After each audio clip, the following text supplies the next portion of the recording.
What's up mga guys? Magandang umaga, tanghali, hapon, gabi.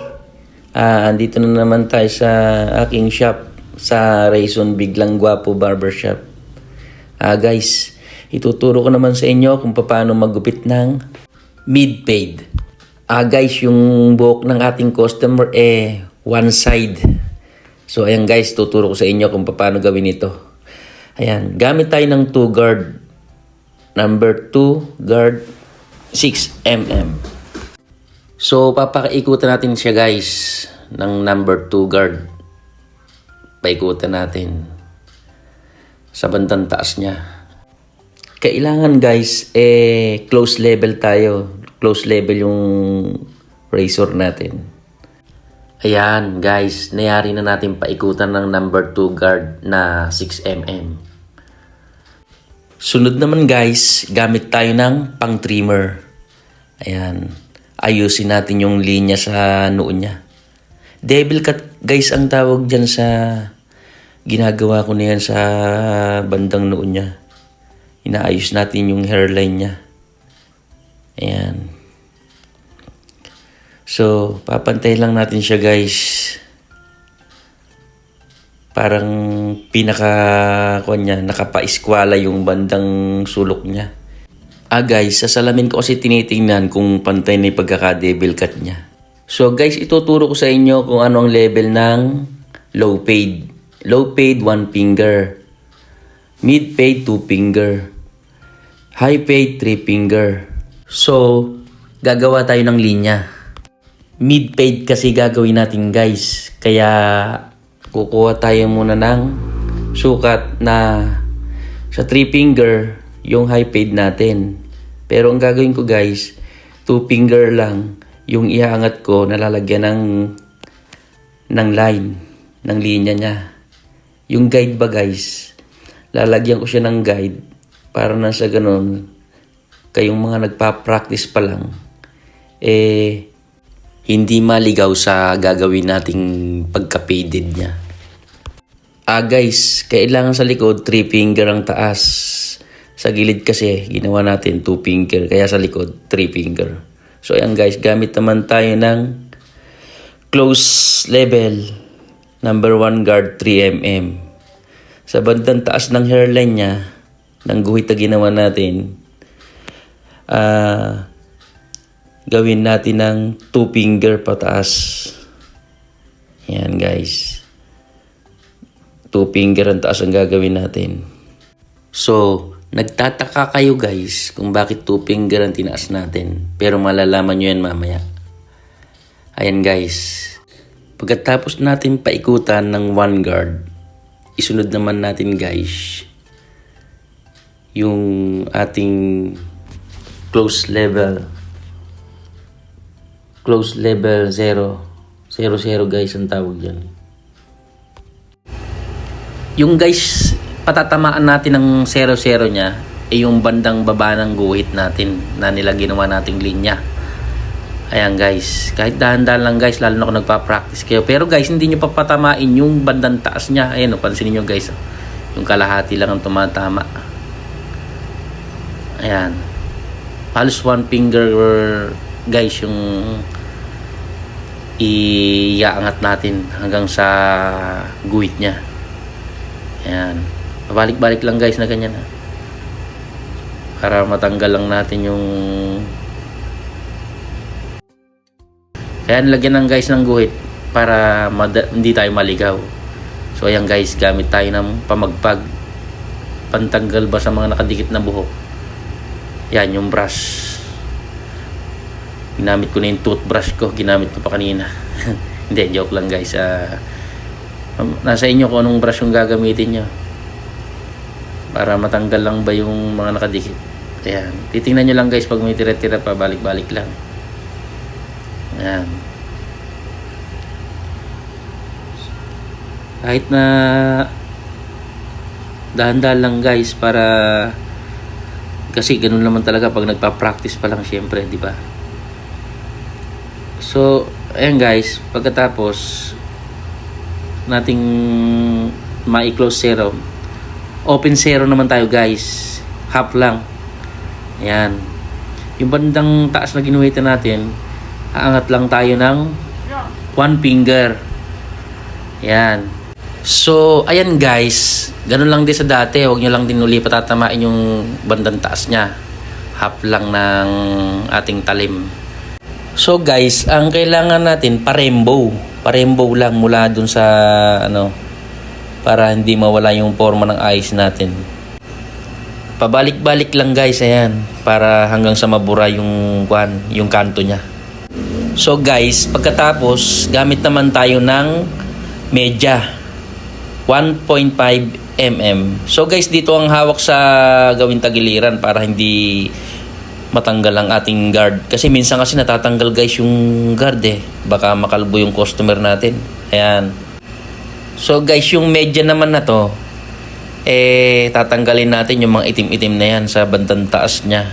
Yung pinagdaanan ng ating open half zero. Tatanggalin natin yung mga itim-itim na yan guys. May malalalim kasing party guys. So ayan guys, ganun din yung gagawin natin sa likod. Ayan. Close zero hanggang sa linya niya, sa line. Balik-balik lang guys hanggang sa makuha nyo. Ayan. Balik-balik. Pagkatapos guys, gamit ulit tayo ng open half zero sa bandang taas niya guys. Ayan. Balik-balik lang. Ayan. Kasi guys, kung sanay ka na, kahit irekta mo na eh. Pero guys, para to sa mga nagpa-practice pa lang. So guys, gamit ulit tayo ng medya. 1.5 mm. Ayan, balik-balik lang guys hanggang sa matanggal yung itim-itim niya. Kasi may malalalim na parte. Ayan. Kukut-kutin lang natin. Ayan guys. So, ayan ang kinalabasan niya guys. Hindi ko na pinakita yung kabila kasi ganun din naman yung kung ano yung ginawa sa umpisa, ganun lang din yung kabila. Ayan. Yan ang kinalabasan niya guys. So, gamit naman tayo ng pang-trimmer. Gagamitin naman natin to para ibaba lang ng kaunti yung mga lagpas-lagpas niya. Yan. Paikot yan guys. So, meron siyang malalalim na parte. Kutkutin lang natin. Pero guys, huwag nyo masyado iaangat. Pa-slide lang. Ayan. Konti-konti lang guys. So, ayan guys, kinuha ko na ang aking labaha. Para ahita ng kanyang hairline sa noo. Yung pinaka-devil cut niya. Devil cut guys ang tawag sa hairline sa noo na yan. Ayan, kailangan nakapa-eskwala yung gilid niya, yung sulukan. Kahit dahan-dahan lang guys. Kasi lalo na pag may tagyawat, baka mahagod nyo. Mapadugo nyo pa si customer. Di ba sana kung pag nahagod mawawala na yung tagyawat. Hindi na babalik. Ayan. Ito naman guys, gilid niya. Unti-unti lang, kahit dahan-dahan lang. Tubig lang guys yung ginamit ko. Pero mas maganda kung gagamitin nyo yung gel, yung mga wax, yung malambot, para madaling iahit. Wala kasi akong pambili Yan guys, dahan-dahan lang guys. Tulad yan baka may tagyawat si customer, madali. Mapadugo natin. Dahan-dahan lang, kahit unti-unti lang. Lalo na pag nagpa-practice pa lang kayo guys. Ayan. Tulad niyan guys, may tagyawat pala siya. Nag-iisa. Nag-iisa lang ang kanyang iniibig. Ayan guys. Kahit dahan-dahan lang. So guys, para lang to sa mga nagpa-practice. Kaya may mga guide akong mga pinaggagawa. Masundan nila. Pero guys, sa mga marurunong na, hindi po para sa inyo yung video na to, pero ganun pa man. Salamat kung mapapanood ninyo. Ayan guys, ayos na, okay na. Sa salamin ko guys kasi tinitingnan kung pantay na yung pagkaka-devil cut niya. Kaya guys, mas maganda kasi pag nakatingin sa malayo, ganun din sa salamin. Walang pinagkaiba pag sa salamin mo siya tiningnan, para ka na rin tumingin sa malayo. So ayan guys, ginamit ko na ang aking gunting, yung pang trim. Tining scissor ang tawag dyan guys. Sabi kasi ni customer, trim lang. Medyo maigsi pa naman daw yung buhok niya. Kaya puro trim. Guys, hindi ako nagbabasa pagka tinitrim siya. Kasi pag binasa mo siya, habang tinitrim mo, may posibilidad na magkutab-kutab kasi dikit-dikit siya. Magbubuo-buo. Kaya hindi ko muna siya guys binabasa. So, ayan guys. Saka ko lang siya binabasa pagka yari na. Ayan guys. Para pag natuyo, hindi siya guys kutab-kutab. So ayan guys, ginamit ko na ang aking gunting. Plangketa guys ang tawag dyan sa ginagawa ko na yan. So guys, ituturo ko sa inyo kung paano magplangketa, kung paano gawin ito. Yang hinlalato natin guys, dyan natin ipapatong ang ating gunting. Ayan. Pag ganyan guys ang style niya. Tapos aalalay naman natin ang ating hintuturo. Ayan, ganyan guys.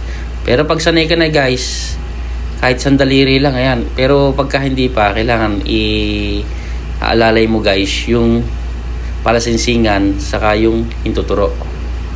Ayan guys. Kahit dahan-dahan lang sa umpisa. Huwag nyo munang bibilisan kasi pagka umigkas baka madali yung tenga ni customer. So guys, ayan, pwede rin yung pabaliktad gamit naman ang ating hinlalaki at hintuturo. Yan kasi guys, ang purpose kasi niyan, yan yung umaalalay para hindi umigkas. Tapos yan ang tutukod sa ulo ng customer natin. Papahagingan lang natin, patatama lang natin yung mga paisa-isang buhok. Ayan guys. Ayan, ganyan siya. Hindi kasi mawawalan guys ng paisa-isa kahit papano. Ayan, ayos na. Biglang gwapo na ayos pawaki-waki pa ako Sos, ganda ng ngiti ni kuya so guys, kayo nang mangusga kung sino kamukha kong artista. Yung customer ko pala. Husgahan nyo na kung sinong kamukha niyang artista. So ayan guys, yan ang gupit. Mid-fade na semi-high fade. Sige guys, maraming salamat.